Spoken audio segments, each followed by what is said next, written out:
best recruiters are doing to consistently recruit, to launch new teams. And some of it's mindset, some of it's the action they're taking, some of it's scripts and systems and the follow-up. There's a lot of variables that matter. Maybe they worked on themselves. See, here's the truth. To be a top recruiter and recruit people on a consistent basis is one thing. I was talking to Eric Worre the other day. He's like, look, you can be a top earner. Recruiting people's cool. But then the next level is duplication. How do you create freedom? How do you create a high level of income? It's through duplication, where you're creating independent leaders within your organization. Now, in order to do that, you have to have a system in place. You can't be out there just randomly enrolling people, signing them up. They buy into the program, they buy the products, they join the team, but that's it, right? There's no system, there's no duplication. But with that being said, you also can't do it for people. The best way to motivate your team is to launch new teams. The best way to keep yourself fresh, keep yourself engaged, is for you to be out there leading by example, recruiting and launching new teams. I still today recruit. Still today, after 22 years in the profession, 8 years with one company, I'm still ATMing my face off. I'm still setting up group chats. And this is what I'm seeing right now. I'm seeing people reinventing the wheel. Maybe they've been in the same company or in the same industry for a while. Maybe they say, I gotta create a better system because I have people on my team not making money. They're not rank advancing. They're not doing the work. And here's the problem. You're never going to have a system where everybody wins. That's like a gym membership. A gym membership only works if you go to the gym, right? Like you get the membership and you don't go, or you only go once in a while, or you go there and you're just chit-chatting with people the whole time. You're probably not going to get results. And even if you go to the gym 6 days a week and you work out an hour a day, but you go home and eat like crap, you're probably not going to get the results you desire. So in this business, there's the consistency, there's the attitude, the mindset. How about recruiting better people? How about getting better so that a better person would even be interested in working with you? So over the last 22 years, I've had to work on myself. I had to do the personal development, the personal growth, the character development. See, network marketing is a character development program with a compensation plan attached. The more you develop you, the better the success is going to be. Right? The better the results are going to be. You're going to have better success, more prosperity. You're going to attract amazing people. So the question is, what are you doing every day to grow you? That's number one. What books are you listening to? What books are you reading? At the end of the day, I think there's a lot of people out there that, they struggle with the consistency. They struggle with the belief and the vision for why they're doing this business in the first place, which is why they lean into the easy. What's easy? I'm going to be an affiliate marketer. I'm just going to sell products. Listen, you can do whatever floats your boat, but how do you build wealth in network marketing? What are the top most successful network marketers in the world do? They build teams. They build culture. They create an environment where 80%ers, people that just want to make extra money, can feel respected, where they can contribute, where they're not going to feel like a number, where they get support. But then they're also going to create an environment where the 20%ers can go out there and make a full-time income, or what I like to call silly money. So you have to ask yourself, what are you doing to lead by example? What are you doing to develop your skills, work on your mindset, work on your belief, your vision? If 5 years from now, you're making more in a month than you're making right now in a year, are you really going to care how many people said no and how many people quit or how many people made fun of you? Probably not. It took me 7 years to fire my boss. 7 years to crack a full-time income in network marketing. But what you don't know is that first company I was in, first 2 years, I spent more than I made. I had to embrace the suck because I sucked. I was horrible. I had to do tons and tons and tons of cold calls because my warm market was trash. Nobody had money. Nobody was interested. I'd get people in and they would just disappear. It's like the aliens abducted them. So I just got so frustrated. But my mentor would say, don't get frustrated, get fascinated. Don't be bitter, get better. And I'm like, damn it, I got to get better. So I went to all these trainings. I spent all this money showing up, doing the work, working on me, feeling defeated, discouraged, whatever, just like any normal human. But at the end of the day, I did develop some skills. Then I went into the mortgage industry. First year, rookie of the year, made $125,000 just because I outworked everybody. I made more phone calls than every single loan officer in that company. So I was kind of like in network marketing for a couple years, then got out of it for a couple years and got back in. So my story isn't like 7 years of working hard to finally crack six figures, but I started recruiting business owners. I started recruiting better people, and I was shocked by how open-minded minded they were. And guess what? Here's what's beautiful. They had money. It was amazing how many of them got started. They would see a presentation, join, see a presentation, join. Then they would have a better meeting because business owners know business owners. A players know A players. People that have influence know other people with influence. And I was like, oh my God. Like I had people joining my team that were like 20 years older than me. And they're listening to me. They're coachable. They're hungry. They're calling me versus me calling them.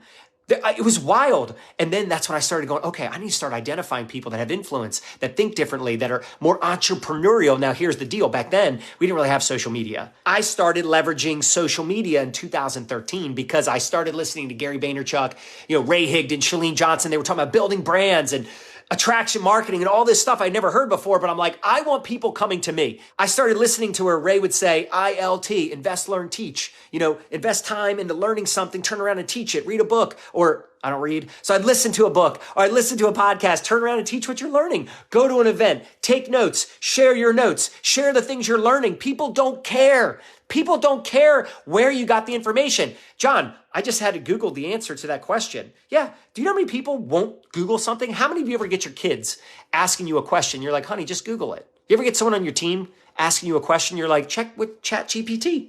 Did you ChatGPT? Did you Google it? No, they don't do that. So just you taking that extra step, you're already ahead of most people. Not even kidding. But with all that being said, I started building a brand.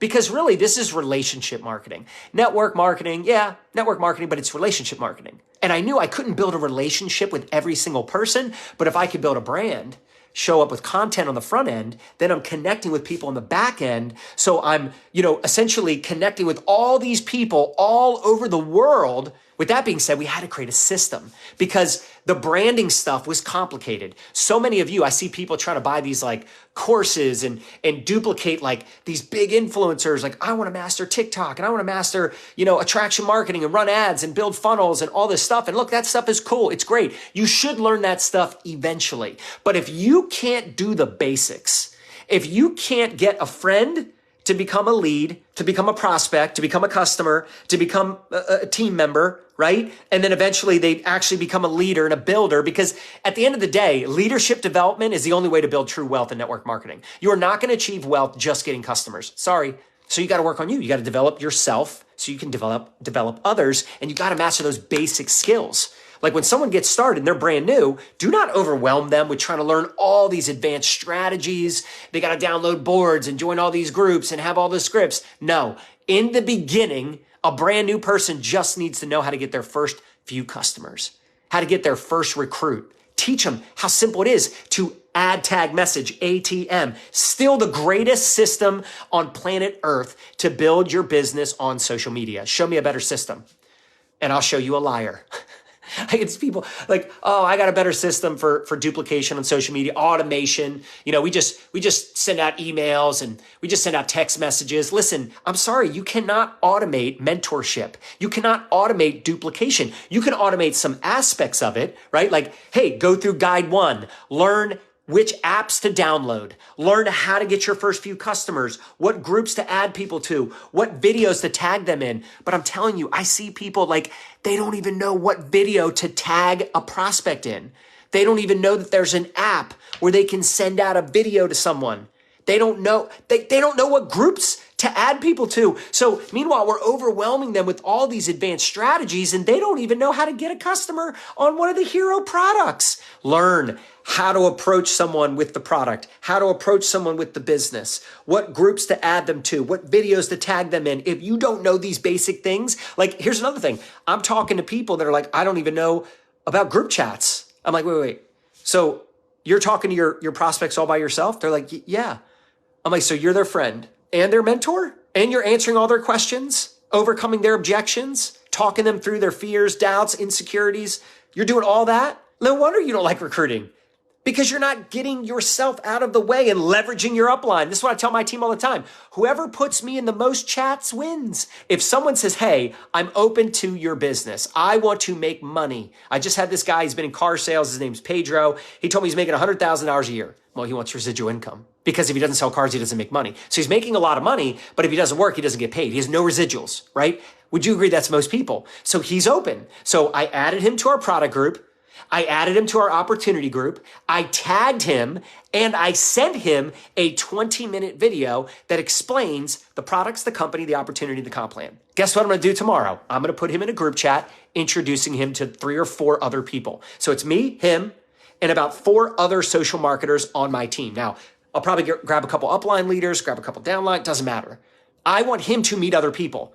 If I don't introduce him to other people, I'm not doing my job. Because here's the truth. If all he's seeing is me and he says no to me, then he only talked to me and it's my fault. But if I introduce him to 3, 4 of my best people and he says no to all of us, then he said no to the opportunity. He's missing out. But if I don't introduce him to other people, I'll never know. I keep it so freaking simple.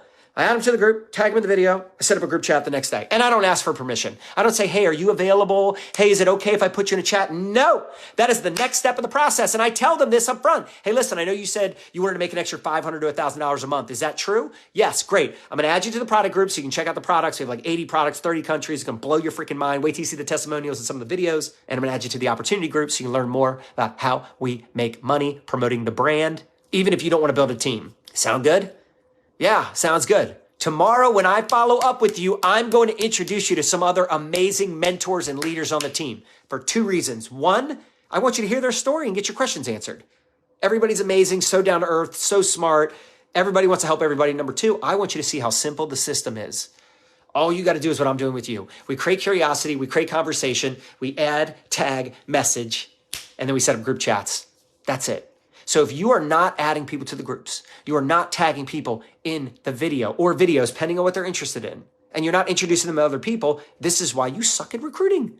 How many of us remember when we were ignorance on fire? When we were ignorance on fire, we were a lot more proactive in our posting and our stories and reaching out to people.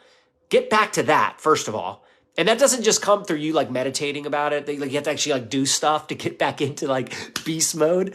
Anyway, 25 business conversations a week, minimum. And then 25 product conversations. That's 200 a month you're having about products or opportunity. And then what about another 25 a week with people that you're just like building rapport? It's been a while. You're catching up. You want to be a friend first and a marketer second. But you also can't sit back waiting. I don't want to mess up the relationship. I don't want to mess it up. I don't want to come on too strong. I would rather you come on too strong than not come on at all. I'm not going to sit here and tell you what to do. But if you tell me I want to recruit better people, you got to get better. But are you talking to the followers you already have? How many followers or friends do you have now? What's the percentage you've talked to? Because let's keep it 100. What's the point of having new followers and new friends if you won't talk to the ones you got? I would encourage many of you to find some sideline brothers and sisters that you can run with, right? You don't have to necessarily just work with your upline. Some people will say to me, my upline doesn't respond. Well, who's in their upline? Who's your upline's upline? Like there's someone up there that wants you to win, that is more dedicated and committed to your business. How about in your sideline? Can you find some other people to work with that maybe don't benefit from you, but you're at the same rank as them? And you guys can commit together. You can hold each other accountable. You can love on each other's posts and videos and give each other ideas. Does this make sense?